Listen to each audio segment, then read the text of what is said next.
Bismillahirrahmanirrahim. Assalamualaikum warahmatullahi wabarakatuh. Innal hamdalillah nahmaduhu wa nasta'inuhu wa nastaghfiruh wa nu'minu bihi wa natawakkalu alayhi wa na'udzu billahi min shururi anfusina min sayyiati a'malina. من يهده الله فلا مضل له ومن يضلل فلا هادي له أشهد أن لا إله إلا الله وحده لا شريك له وأشهد أن سيدنا محمدا عبده ورسوله اللهم صل وسلم على سيدنا محمد وعلى آله وأصحابه أجمعين أما بعد Bismillahirrahmanirrahim. Allahumma aftah alaina hikmataka wa anshur alaina min khazaini rahmatika ya arhamar rahimin. Rabbi zidna ilma warzuqna fahma walhamdulillahi rabbil alamin. Alhamdulillah, yang berbahagia Tuan Pengerusi Masjid, tuan-tuan imam, tuan-tuan milal, ahli jatuan kuasa masjid, seterusnya sidang jamaah maghrib, tuan-tuan dan puan-puan rahimakumullah. Marilah kita memanjatkan kesyukuran kerana Allah lah yang mendatangkan kita ke rumahnya yang mulia ini. Allah lah yang melapangkan masa kita. Allah SWT yang memberi kekuatan pada kita dapat hadir. Dalam keadaan orang lain hanya diuji hujan sedikit, hujan yang sedikit, kita dah tidak mampu hadir ke masjid.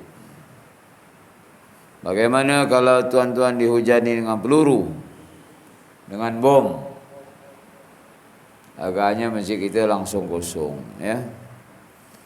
Jadi syabas, tahniahlah yang dapat hadir pada malam ini.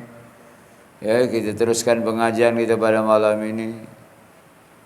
Ramai ke sedikit ke, itulah keistiqomahan yang Allah SWT nak pandang, ya, pada kita semua. Amal agama ini, tuan-tuan dan puan-puan, ya, ada kalanya kita diuji. Untuk membuat ketaatan kepada Allah SWT tadi kita diuji, ya, dengan kesabaran, sabar dalam taat, ya. Dalam keadaan kita ibadah bersama Allah diberi kita sakit, ya. Dalam keadaan kita nak ibadah bersama Allah diberi ujian-ujian, musibah, ya. Dalam keadaan kita nak ibadah kepada Allah SWT, kita diuji dengan, ya, kesibukan. Jadi Allah pandang semua perkara tersebut. Kita berazam untuk taat perintah Allah SWT dalam keadaan kita susah atau senang, sehat atau sakit, lapang ataupun sempit. Ya, kita tetap berazam terus, ya, mengabdikan diri kepada Allah SWT. InsyaAllah, ya, sama kita lebih-lebih lagi pada bulan Rejab ni. Ya, bermakna kita telah disampaikan bulan yang sangat barakah, Syahrullah, bulan Allah SWT.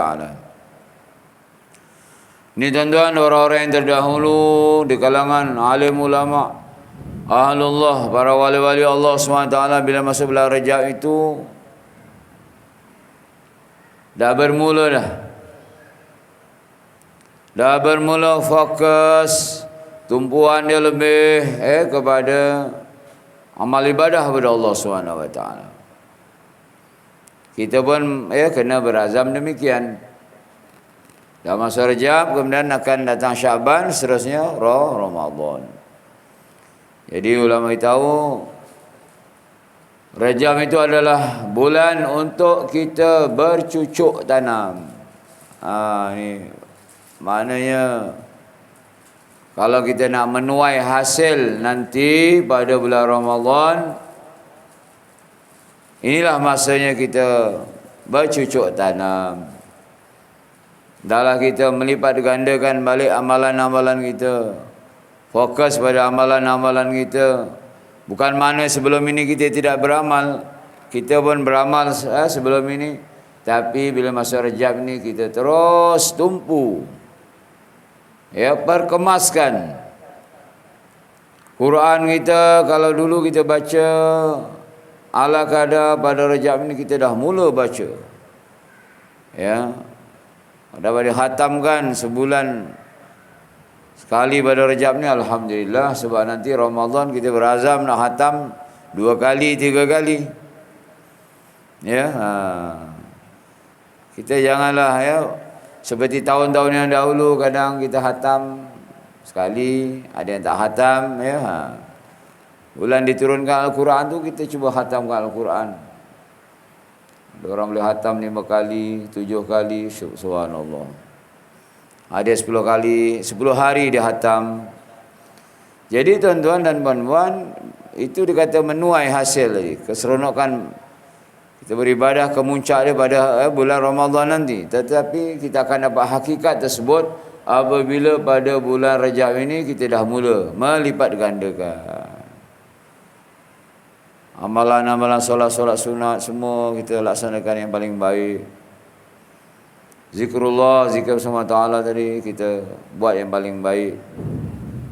Ya, itu juga solat-solat fardu kita, jangan tinggal lagi solat berjamaah. Ya, kita buat ni mana azan diazankan di masjid. Sebab nanti kemuncaknya pada bulan Ramadan kita akan banyak habiskan masa di rumah Allah SWT di masjid, insya-Allah. Ya, kita sama-sama pada bulan Rajab ini berdoalah.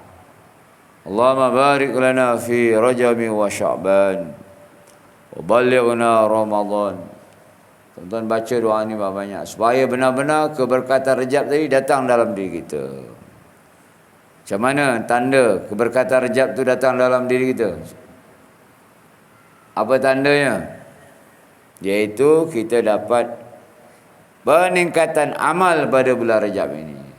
Wah, ya, rasa seronok. Baik, kita berselawat yang 22 ya. Maka makia Abdillah. Jumpa ibu-ibu Abdillah. Baik, sama-sama. Bismillahirrahmanirrahim. Jazallahu anna sayyidina Muhammadan sallallahu alaihi wasallam bima huwa ahlu. Allahumma salli wa sallim ala sayyidina Abdillah sallallahu alaihi wa ala alihi wa ashabihi wa barik wasallam. Allahumma salli wa sallim ala sayyidina Rasulir Rahmah sallallahu alaihi wa ala alihi wa ashabihi wa barik wasallam. Allahumma salli wa sallim ala sayyidina Rasulit Tawbah sallallahu alaihi wa ala alihi wa ashabihi wa barik wasallam. Allahumma salli wa sallim ala sayyidina Rasulil Malahim sallallahu alaihi wa ala alihi wa ashabihi wa barik wasallam. Allahumma salli wa sallim ala sayyidina al-Fatih sallallahu alaihi wa ala alihi wa ashabihi wa barik wasallam. Allahumma salli wa sallim ala sayyidina al-Khatim sallallahu alaihi wa ala alihi wa ashabihi wa barik wasallam. Allahumma salli wa sallim ala sayyidina Abil Qasim sallallahu alaihi wa ala alihi wa ashabihi wa barik wasallam.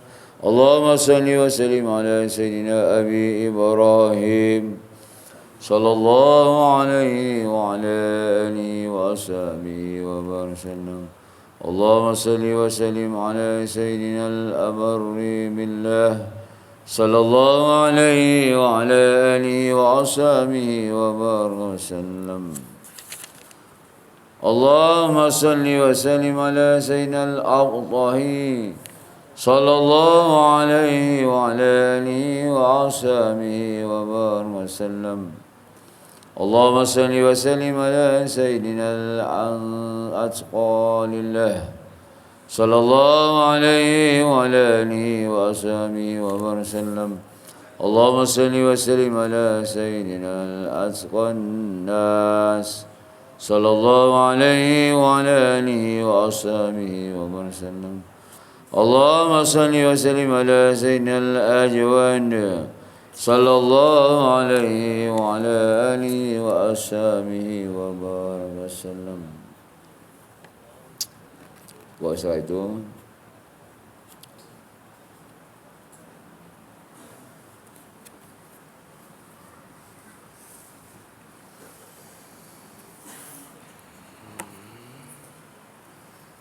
kita sambung tuan-tuan, puan-puan, ya, nasihat agama dan wasiat iman atas tajuk, ya, sambungan tajuk bahaya panjang harapan. Hari ini kita habis tajuk ini insya-Allah. Bahaya panjang harapan.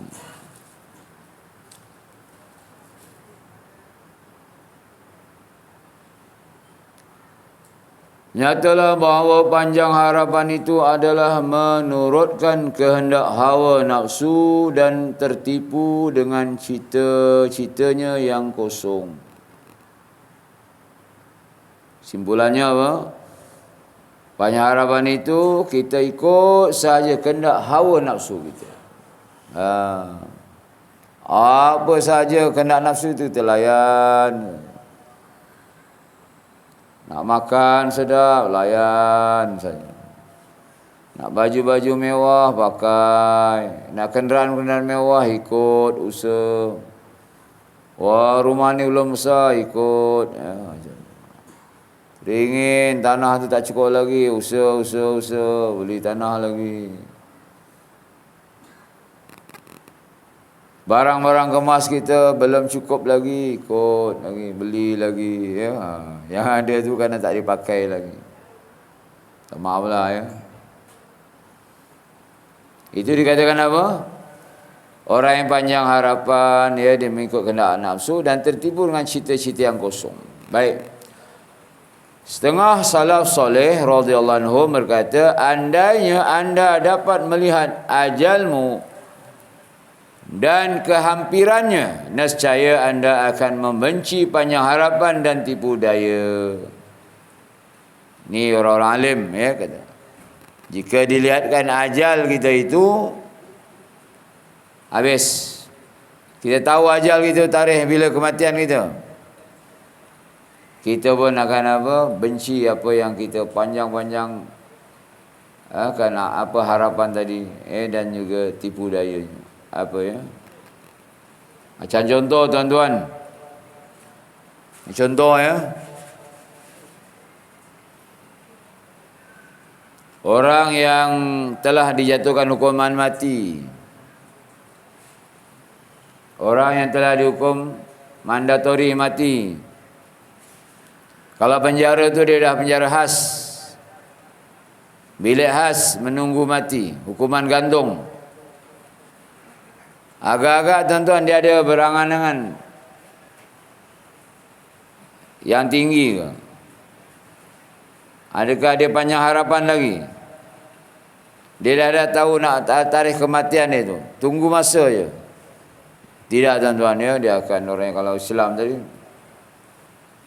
akan puasa, malam bangun, datang malam solat tahajud, sembahyang taubat, solat tasbih, ya, ngaji Al-Quran, hatamkan sebanyak mungkin, sentiasa doa, menangis-nangis. Tak ada keinginan aku ni nak macam mana rumah isteri aku kat kampung tu. anak-anak supaya dapat besarkan rumah lagi. Tak. Fikir tentang ajal itu.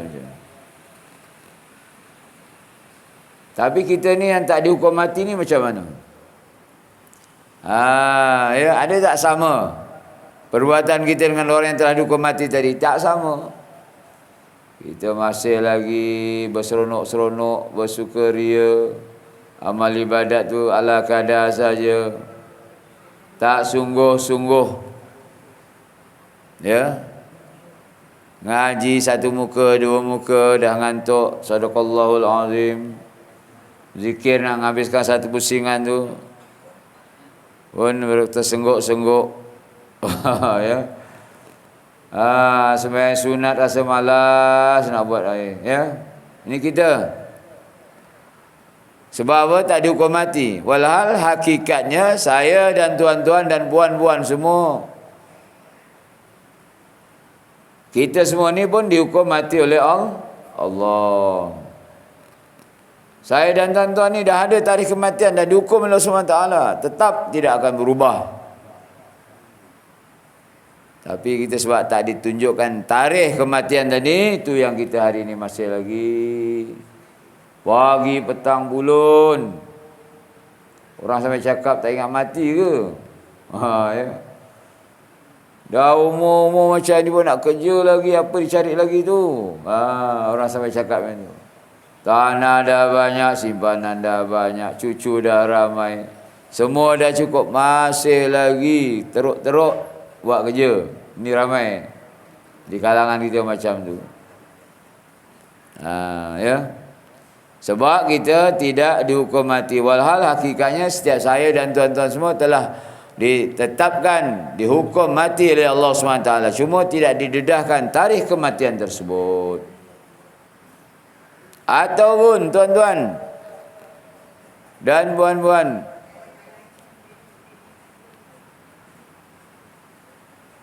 orang yang tiba-tiba dapat perhabaran berita dapat sakit, yang mana sakit tadi menyebabkan kematian. Doktor beritahu kamu dah barah, kena kanser stage 4. Umur jangka hayat tak sampai setahun, kata dia. Beritahu pada isteri, ahli keluarga. Macam mana orang tu? Dia pun tahu dia kena kanser. Ada dia nak seronok, nak jalan-jalan makan angin lagi, nak panjang harapan lagi. Tidak, tuan-tuan. Dia dah ingat mati, maka dia pun, kalau orang ada iman tu, dia mulalah banyakkan istighfar, zikir pada Allah. Dia mula nak sedekah. Dah tinggal setahun lagi. Macam tu. Orang yang ada iman, dia akan sentiasa ingat kematian dia.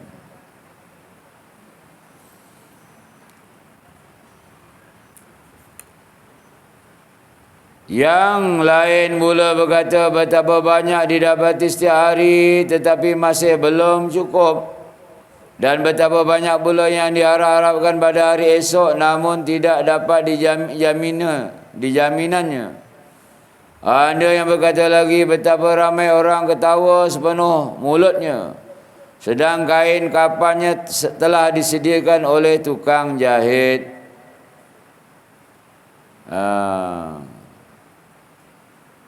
Bergelak ketawa sampai lupa mati. Ini kan banyak. Semalam baru jumpa saya, gelak ketawa, sembang, ceria je. Dia tak tahu rupanya dah meninggal dunia. Ini tak adalah tukang jahit sekarang ni untuk buat kain kapan. Tetapi kain kapannya tu dah disediakan di masjid. Ya. Ada masjid sini kain kapan? Ada. Itu tak tahulah siapa sediakan untuk siapa tu. Macam tu. Jadi sebab itu mungkin kita punya, ya, ada orang beli meset contohnya, kita beli, masjid beli tu. Tak tahu siapa punya nama dah tertulis tu. Wah, kita gelak ketawa sembang. Wah, semalam baru dia cerita dengan saya, tergelak-gelak dia. Dah hari ini berada alam barzah. Tuan-tuan ya, hakikatnya macam itulah. Dan sebuah hadis tersebut, yanju awwalu hazihil ummati bizuhdi wal yaqin wa yahliku akhiruha bil hirsi wa tulil amal. Orang yang pertama-tama terselamat dari umat ini ialah dengan sebab zuhud dan yakin. Dan umat yang terakhir binasa pula ialah dengan sebab cintakan harta benda dan panjang harapan. Jadi kalau kita nak termasuk dalam orang yang terselamat, tuan-tuan dan puan-puan yang dimuliakan Allah, adalah kita menjadi orang yang disebut dalam hadis Nabi ini bizuhdi wal yakin, iaitu zuhud kat dunia ini dan yakin. Ya, yakin di sini yakin pada Allah, yakin pada janji-janji Allah, yakin pada akhirat, yakin dengan adanya kematian. Kematian itu adalah benar, soalan muka nakir itu adalah benar. Selalu disebut tu. Kita dengar tu pun imam baca talqin tu macam ini untuk si mati. Ya. Walau tu ingatan sekaligus untuk kita juga yang hadir tadi. Ya. Dia bangkitkan dia yaumil mahsyar adalah benar, melintasi sirat adalah benar. Jadi orang yang selamat itu tuan-tuan, dia yakin pada Allah, yakin dengan janji-janji Allah, yakin dengan kehidupan akhirat. Aku kat dunia ni hanya sementara saja ya Allah.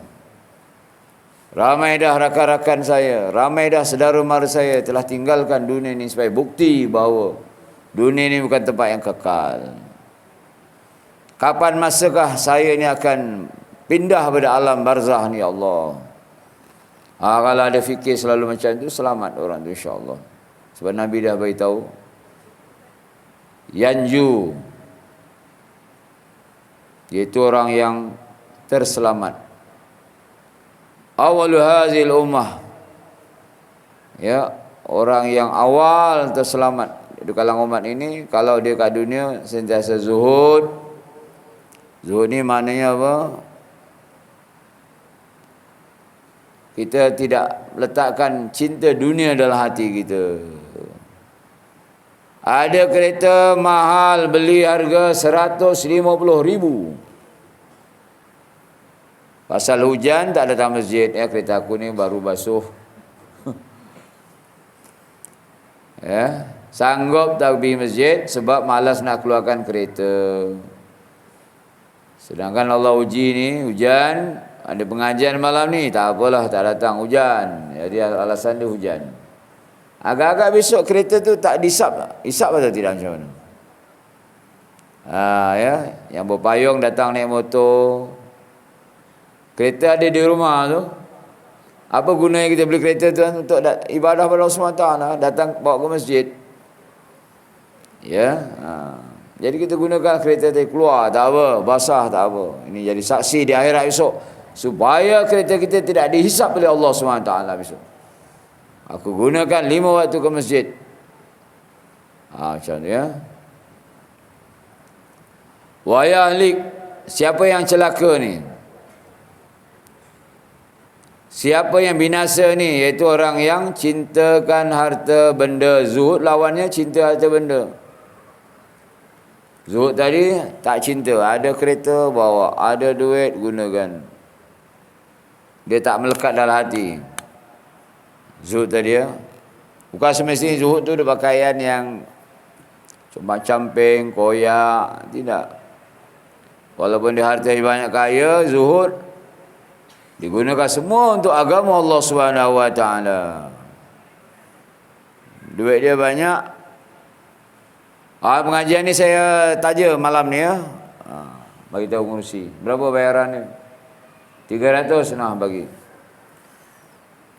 Minggu depan orang lain pula. Jadi tiap-tiap bulan tu masjid kurang keluar duit untuk jamuan. Kalau tidak, kadang mengeluh bendari tu, duitnya dah habis ni. Sekali pengajian 500 keluar. Kali seminggu berapa, kali sebulan berapa, wah banyak duit keluar ya macam. Jadi kalau di kalangan ahli qaryah ni yang dermawan infak, subhanallah, itulah orang yang zuhud ya. Ada kereta tak sayang kereta, bawa ke masjid. Ya, insya-Allah. Sayyidina Ali radhiyallahu berkata, perkara yang amat aku khawatirkan atas kamu ialah menurutkan hawa nafsu dan panjang harapan. Siapa ni tuan-tuan? Sayyidina Ali. Ya, menantu Rasulullah sallallahu alaihi wasallam. Adapun menurut hawa nafsu itu akan menghalang kamu dari menjunjung yang hak dan benar. Jadi Sayyidina Ali ni tuan-tuan, dia paling takut dan khawatir atas dirinya dan orang lain. Apa yang dikhawatirkan? Bukan musuh datang menyerang, tidak. Yang paling ditakut ialah orang yang menurutkan hawa nafsu. Segala hawa nafsunya diikuti, dituruti. Dan juga panjang harapan. Ini ramai tuan-tuan hari ini. Rata-rata manusia itulah. Sampai masjid pun tak nak pergi. Pengajian tak nak duduk, alasannya sibuk. Ya, aku ni sibuk pagi, petang, siang, malam, tak maaf, tak dapat datang masjid. Ya. Kalau orang ajak tu ada je alasan. Ya, yang diberikan tadi. Alasan-alasan ni semua besok di akhirat Allah tidak akan terima. Kalau ada orang yang sibuk, rupanya Allah datangkan orang yang lagi sibuk besok di akhirat, tapi dia dapat taat perintah Allah SWT. Macam Nabi Sulaiman AS, orang yang paling sibuk. Dia bukan saja kerajaan dia mentadbir manusia, jin, sebagian syaitan, ya, burung-burung, haiwan-haiwan di daratan, di lautan, semua dalam pentadbiran Nabi Sulaiman alaihissalam. Tapi Nabi Sulaiman sentiasa taat pada Allah SWT. Kita baru jadi ketua kampung, sibuk, masjid pun tak dapat datang. Baru jadi menteri, baru jadi exco, masjid dah jarang datang. Besok agak-agak dia boleh jawab ke? Sibuk jadi exco kerajaan negeri ni. Tak boleh jawab besok. Sebab apa? Allah datangkan orang yang lebih sibuk lagi, tapi taat sentiasa pada SWT. Wah, aku ni miskin. Macam mana aku nak taat? Susah, aku orang miskin. Ibadat pun tak ada makanan, tak ada duit. Allah datangkan orang yang paling miskin dalam dunia, tapi taat pada Allah SWT. Seperti Nabi Allah Isa AS. Isa tu susah tuan-tuan. Rumahnya hanya sekeping papan je. Bila matahari terbit, dia berlindung di sebalik papan sini. Bila matahari tenggelamlah barat, dia berlindung sebelah timur. Miskinnya Nabi Isa AS. Bajunya hanya ada selai 2 saja. Sikatnya ada menggunakan jari. Tidurnya di atas batu, bantal. Nabi Isa ada orang yang taat pada Allah SWT. Jadi kalau orang-orang miskin besok punya alasan dia tak dapat taat kerana kemiskinan dia, besok Allah akan datangkan orang yang paling miskin. Ya. Jadi ini yang Sayyidina Ali khawatirkan, ya. Manakala panjang harapan akan melalaikan kamu kepada akhirat, orang yang melalaikan urusan akhirat tidak akan beramal untuknya. Siapa yang dicuaikan urusan akhirat, maknanya macam mana dia nak beramal? Urusan akhirat tu kemudian nantilah dulu, besok aku lapang, besok aku ada masa, maka dia tidak akan beramal. Dia akan kerjakan urusan dunia tadi. Makin datang dunia, makin datang lagi, makin sibuk, makin sibuk. Wah, dia ingat besok dia boleh jawab depan Allah SWT. Itu Sayyidina Abdurrahman bin Auf di kalangan sahabat Rasulullah tu yang paling bilioner, paling kaya sekali tuan-tuan. Seorang ulama itu satu hari dia boleh dapat pendapatan 150 keping dinar emas. Emas. Sibuknya macam mana? Tu kalau orang-orang nak jadi kaya tu boleh. Dalam Islam tu tidak dilarang untuk jadi kaya, tapi kamu kaya kena ada iman takwa macam mana para sahabat Rasulullah. Baru kamu selamat. Kalau kamu kaya cara sendiri, maka harapan tu tuan-tuan, ya, harapan kita itu untuk dapat redha Allah tu susah. Sebab tu Nabi menjengah dalam neraka itu ramai orang-orang kaya. Masa Isra dan Mi'raj dijengah lagi ramai wanita dalam neraka. Nabi menangis. Ya. Abdurrahman bin Auf tu kaya raya, tetapi dia bila datang sekali tu tertinggal takbiratul ula bersama Nabi. Dia menangis duduk belakang, macam tuan-tuan yang duduk belakang tu. Menangis. Rasulullah tanya, "Ya Abdurrahman, kenapa kamu menangis?" "Hari ini aku tertinggal takbiratul ula. Sebab saya perjalanan datang ke masjid tadi, kafilah dagangan itu baru sampai. Jadi dia hanya mengurus sekejap. Tolong ni letak sini unta-unta ni. Ya, unta-unta dagangan itu tak tahu berapa ratus unta, wallahualam, dia tolong arahkan dia. Jadi kerana itu dia datang ke masjid dah tertinggal takbiratul ula bersama Nabi, dia menangis. "Boleh tak ya Rasulullah, aku serahkan seluruh dagangan tadi untuk fi sabilillah, mengganti tertinggal takbiratul ula tadi." Maka Nabi tahu takkan menyamai. "Jika begitu ya Rasulullah, aku serahkan seluruh hartaku, bukan seluruh, separuh daripada hartaku untuk fi sabilillah." Nabi kata tidak akan menyamai juga, walaupun kamu infakkan seluruh harta kamu dan berapa kali ganda lagi. Kerana takbiratul ula bersama imam adalah lebih baik pada dunia dan segala isinya. Masya Allah. Ini kita tertinggal jamaah tak rasa apa-apa. Tak datang masjid tak rasa apa-apa. Macam mana iman kita ni tuan-tuan? Iman kita ni macam mana? Adakah kita kaya macam Abdurrahman bin Auf? Jauh langit dan bumi. Tak kaya pun kita banyak miss solat berjemaah. Ya, baik. Sedang orang yang tiada beramal akan tiba di akhirat kelak sebagai seorang yang bankrupt. Tidak punya amalan soleh.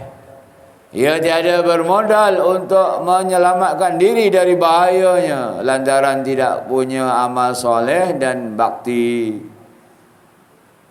Ini besok orang yang panjang harapan tadi ikut saja, besok akhirat bankrupt.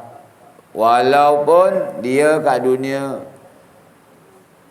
jutawan besar, termasuk dalam 10 orang jutawan terkaya dalam Malaysia contoh. Tapi sebab dia tidak ada amalan, kat dunia dia boleh kejar dunia tadi, dapat cita-cita dia tadi, keretanya Lamborghini, ya, segala kereta-kereta yang mewah semua, sibuk sangat. Rupanya terbalik besok. Dunia popular terkenal, akhirat bankrupt, orang paling miskin kan. Ya Allah. Orang yang paling miskin pula petani, naik basikal buruk, kan nasi ikan masin aja, pondok kecil rumahnya. Tapi dia ada iman, ada amal, tidak ada panjang harapan, dia besok ke akhirat jadi kaya raya, jadi raja pula dalam syurga Allah SWT. Terbalik. Ya. Jadi tuan-tuan nak pilih yang mana itu? Ya.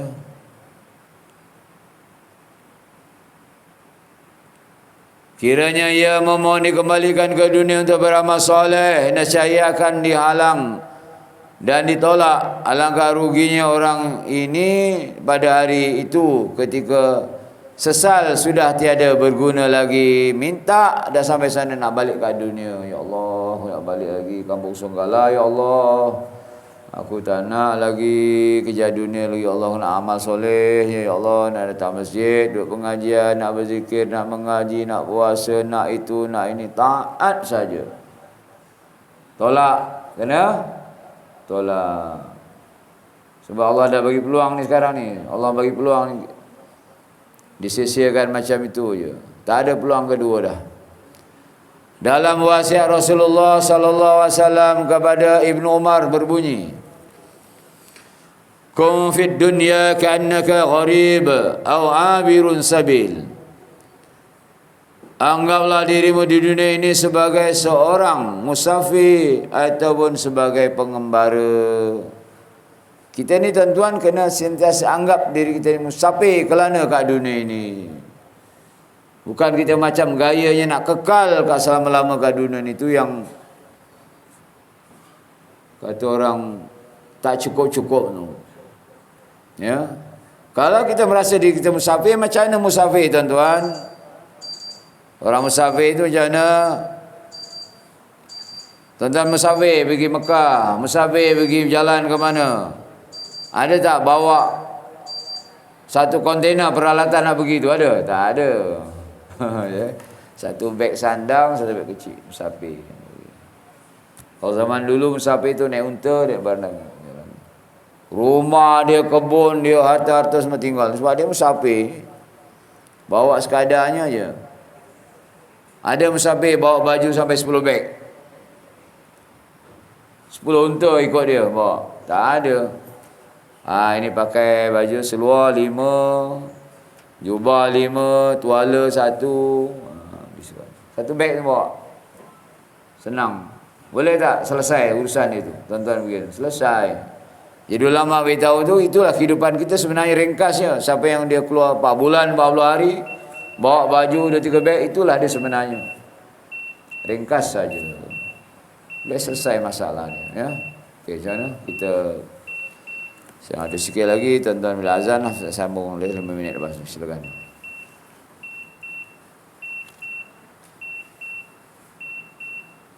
Yang fana ini, hadis tadi tu, jadikanlah kamu kat dunia sebagai seorang musafir.